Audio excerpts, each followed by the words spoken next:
Hey guys, अगर आप Cognizant JNC में क्लस्टर 2 मतलब पाइथन, ठीक है, पाइथन चूज़ किया है या आपके टेक्निकल इंटरव्यू क्लस्टर 2 में होने वाले हैं, तो ये वीडियो आपके लिए गेम चेंजर हो सकता है। बोल सकते हो गोल्डन वीडियो हो सकती है, क्योंकि इस वीडियो में मैं यहाँ एक्सप्लेन करूँगा क्लस्टर 2 में क्या होता है, कैसे क्वेश्चंस आते हैं, कैसे प्रिपरेशन करना चाहिए और कैसे इजीली क्रैक करना चाहिए। बहुत डिटेल में हम क्लस्टर 2 के बारे में यहाँ पे देखने वाले हैं, क्योंकि यार इस वीडियो में हम पूरी डिटेल में देखेंगे।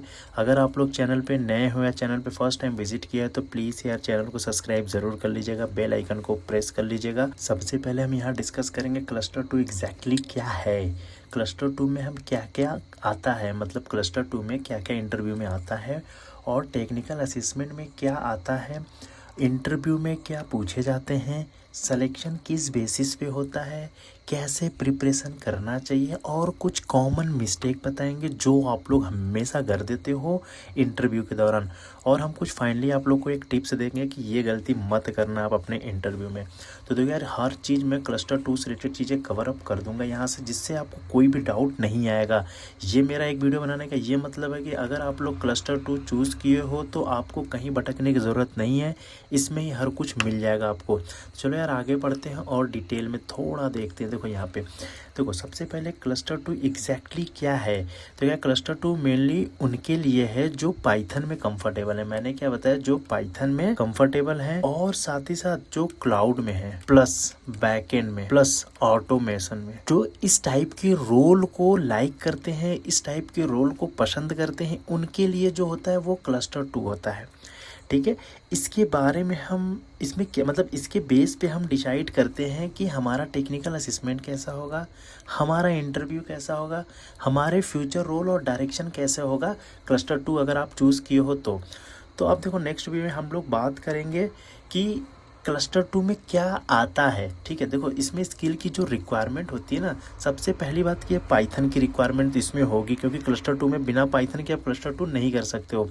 दूसरी चीज़ होती है SQL लैंग्वेज, यहाँ पे देखो SQL की रिक्वायरमेंट होती है और क्लाउड के बेसिक रिक्वायरमेंट यहाँ पे होती है भाई, जिसमें आपका AWS आ जाता है या एज्योर के कंसेप्ट। जो फोर्थ पॉइंट आता है वो होती है ऑब्जेक्ट ओरिएंटेड प्रोग्रामिंग के कंसेप्ट भी क्लियर होने चाहिए आपके क्लस्टर 2 में, अगर आपने चूज़ किया है तो। आई थिंक आपको समझ में आ गया होगा कि क्या आता है। अब हम बात करेंगे कुछ टेक्निकल असेसमेंट पैटर्न के, इनके क्या होती है टेक्निकल असेसमेंट पैटर्न। देखो सबसे पहले पाइथन कोडिंग क्वेश्चन आते ही हैं, SQL के क्वेरी आते हैं और कुछ MCQ आ जाते हैं। वो MCQ या तो पाइथन के भी हो सकते हैं, या तो SQL के हो सकते हैं, या तो एप्टीट्यूड के, या कुछ बेसिक तरीके के क्वेश्चन पूछे जा सकते हैं। अगर हम इसकी डिफ़िकल्टी लेवल बात करें तो देखो यार, इसकी बहुत ज़्यादा डिफ़िकल्टी नहीं होती है, इजी से मीडियम लेवल तक की डिफ़िकल्टी होती है, हार्ड भी नहीं होती भाई, इजी से मीडियम, जो कि मैंने लिख रखा है। अगर आप पाइथन प्लस SQL के बेसिक स्ट्रॉन्ग है, मैंने क्या बताया, पाइथन के और SQL के अगर बेसिक स्ट्रॉन्ग है तो कोई टेंशन लेने की ज़रूरत नहीं है, नो टेंशन भाई, इजीली क्रैक कर सकते हो। क्योंकि अभी जो नेक्स्ट बताऊंगा मैं बताऊंगा इंटरव्यू में क्या पूछती है, बड़ा इंपॉर्टेंट है ये। देखो इंटरव्यू में हमसे सबसे पहले पाइथन में क्या पूछती है वो डिटेल में देखो, डेटा टाइप के बारे में पूछेगी आपसे, लिस्ट के बारे में पूछेगी, टबल के बारे में पूछेगी, सेट के बारे में पूछेगी, डिक्शनरी के बारे में पूछेगी। अगर आप लोग पाइथन वाली वीडियो नहीं देखे हो जो कॉग्निजेंट जेएनसी में पूछे जाते हैं, मैंने बना दिया है, जाके उसको चेकआउट कर लेना आप लोग। और object oriented programming concept Python में पूछेगा, एक्सेप्शन हैंडलिंग के बारे में पूछेगा, मॉड्यूल और पैकेज के बारे में पूछेगा, एडवांस कंसेप्ट कुछ हो सकते हैं जैसे यहाँ पे lambda, list comparison, decorator, generator, ये सारा कुछ मैंने कवर किया है भाई अपने पाइथन वाले वीडियो में, प्लीज़ जाओ चेकआउट उसको कर लो।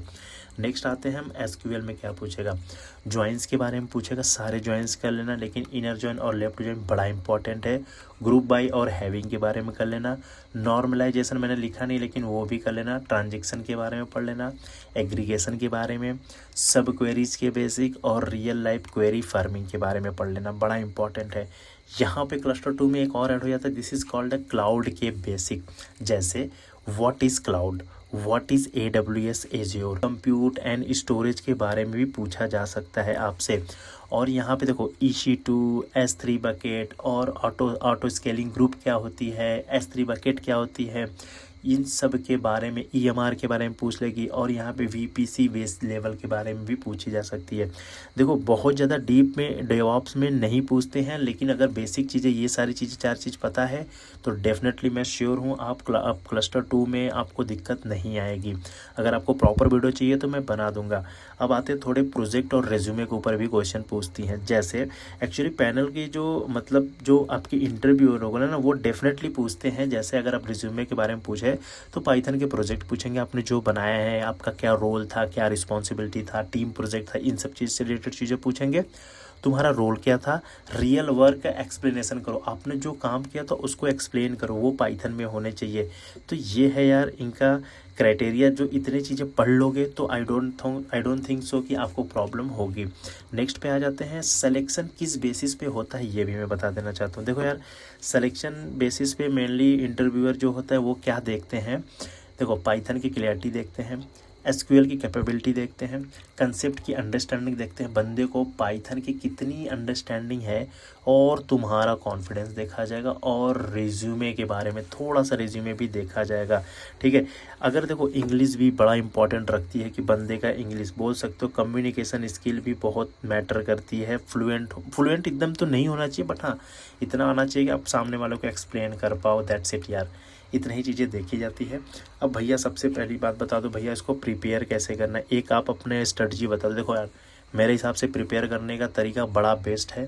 पाइथन में आपको बेसिक करना है, ऑब्जेक्ट ओरिएंटेड प्रोग्रामिंग कंसेप्ट करना है, कुछ क्वेश्चन पाइथन के बेसिक क्वेश्चन कर लो, मैंने ही जो DSA क्वेश्चन बताया उसको ही पाइथन में कर लो, लिस्ट और डिक्शनरी की स्ट्रॉन्ग नॉलेज ले लो, बड़ा बेसिक है और निकल जाएगा इंटरव्यू। SQL की प्रिपरेशन कर लेना, join group by query practice कर लेना, क्लाउड की प्रैक्टिस कर लेना, AWS के बेसिक वीडियो एक बार ज़रूर देख लो, S3 और EC2 समझ लो, दैट्स इट यार। इतने ही चीज़ें पढ़ लो, निकल जाएगा इंटरव्यू, आई एम श्योर यार। रिज्यूमे में जो भी लिखा है वो प्रॉपर आना चाहिए। ऐसा नहीं कि रिज्यूमे में जावा का प्रोजेक्ट है तो वहाँ पे जाके ये एक्सप्लेन नहीं कर पाओगे ब्रो, पाइथन के ही प्रोजेक्ट चाहिए एनी हाउ आपको अपने रिज्यूमे में। अब जो आप लोग मिस्टेक करते हो वो देखो, क्लस्टर चूज़ करके प्रिपरेशन ना करना। जैसे कि आपने क्लस्टर 1 चूज़ किया है, चलो क्लस्टर 1 चूज़ किया, चलो प्रिपरेशन स्टार्ट करते हैं। पहले चूज़ कर लेना भाई, पढ़ लेना, आप अपने अकॉर्डिंग देख लो रिज्यूमे में क्या प्रोजेक्ट है, किस टाइप के, उसके बाद क्लस्टर चूज़ करो। पाइथन लिखा है रिज्यूमे में, नॉलेज जावा का है भाई, ऐसा कुछ मत करना प्लीज़। ठीक है, जो लिखे उसका नॉलेज हो, ज्ञान देना, लॉजिक नहीं। वहाँ पे सिंपल से देखो मैं बता रहा हूँ, आपको ज्ञान देना है। ठीक है, ज्ञान नहीं देना है, लॉजिक बताना है। और पैनिक एकदम नहीं होना है, ओवर थिंकिंग बिल्कुल भी नहीं करना है, कंसेप्ट को रटना नहीं है, समझना है। ठीक है, जैसे ये लिखा है मोस्ट कॉमन मिस्टेक आप लोग क्या करते हो, आप लोग कंसेप्ट को रटते हो, समझते नहीं हो। सेम यहाँ पे भी देखो, आप लोग ज्ञान देते हो, लॉजिक नहीं बताते, लेकिन नहीं करना ब्रो, लॉजिक बताना है, ज्ञान नहीं देना है। पैनिक नहीं होना है, ओवर थिंक नहीं करना है, कंसेप्ट नहीं रटना है ब्रो, उनको समझाना है अच्छे से, आपको समझना है। प्रोजेक्ट प्रिपरेशन ना करना, आप लोग प्लीज़ प्रोजेक्ट थोड़ा प्रिपेयर करके जाओ अच्छे से अपने रिज्यूमे के ऊपर। लास्ट जो है ओवर कॉन्फिडेंस या पैनिक मत होना ब्रो, लिटरली मत होना, आराम से निकल जाएगा, मेरी गारंटी है भाई, सच बता रहा हूँ, निकल जाएगा। ठीक है, और फाइनल टिप्स भी मैं देना चाहता हूँ आप लोग से, क्योंकि हर वीडियो में देता हूँ। देखो यार सबसे बड़ी चीज़, पाइथन को स्ट्रॉन्ग रखो, डेटा स्ट्रक्चर एल्गोरिदम बहुत हार्ड नहीं, बस इजी लेवल के क्वेश्चन। ठीक है, इजी लेवल के क्वेश्चन करो, कहाँ करना है मेरे ही चैनल पे मिल जाएगा वीडियो, कोडिंग के क्वेश्चन वही करो, उससे निकल जाएगा। बेसिक क्लियर रखो, रटो नहीं ब्रो, कॉन्फिडेंस के साथ रहो।